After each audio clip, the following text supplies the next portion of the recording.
אי אפשר. אתה לא יכול להבטיח את זה שהם יהיו מאושרים. אין לך אופציה. זה לא עניין מצוין, בגלל זה צריך למנוע את זה.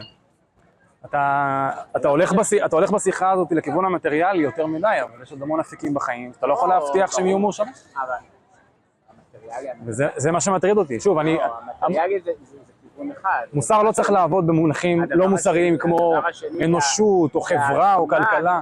שלי זה הזמן שאתה יכול לתת, אתה לא יכול, אתה נותן 0 זמן, ברור. 15 ילדים, יש לך 2 ילדים, יש לך יותר זמן לפני. בוודאי. אתה יכול ליצור אותם מאושרים מעבר למטריאלי. אין לך כלים כאלה. אין, לאף אחד אין את הכלים לייצר ילדים מאושרים.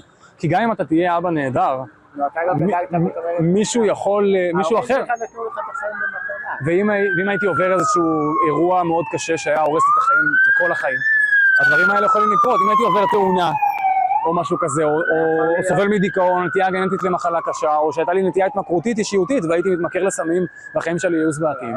אתה לא יכול לשלוט בזה, בדיוק. בגלל זה אני חושב שצריך למנוע את זה, לא הפוך.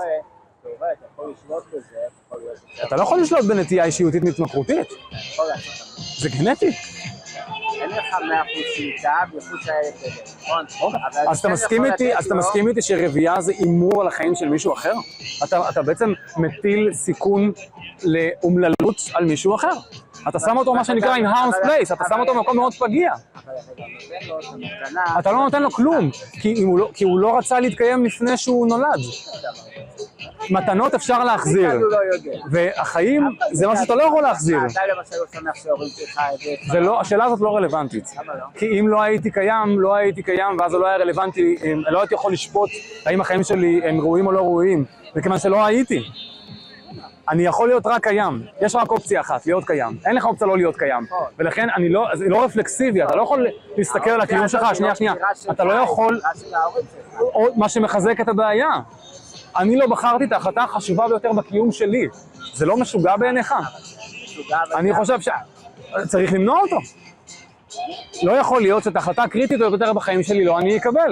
לא יכול להיות שאני לא אחליט את אף אחד מהנסיבות חיים שלי. לא בחרתי את המגדר שלי, לא בחרתי את הנטייה המינית שלי, לא בחרתי את הגובה שלי, לא בחרתי את החברה שאני חי בה, את ההורים שלי, את הסביבה שלי, לא בחרתי כלום. וזה פסול מוסרית. בכל תחום בחיים אנחנו מצפים להסכמה. בכל תחום בחיים. רק בעניין של רבייה אנחנו מקבלים את זה שאין הסכמה, אלא יש כפייה. זה פסול. זה לא רק עניין דמוגרפי ועניין מטריאלי. גם ההורים שלך לא כפו עליך. הם כפו עליי קיום. הם כפו עליי את הקיום ולהוליד אותי. זה לכפות עליי קיום ולכפות עליי את כל תנאי הקיום שלי. הם כפו עליי את כל הנסיבות שלהם נוצרתי. הם לא נתנו לי כלום כי לא הייתי קיים. אי אפשר לתת משהו למי שלא קיים. אתה לא יכול לעשות משהו למישהו שלא קיים. אין אופציה כזאת תיאורטית.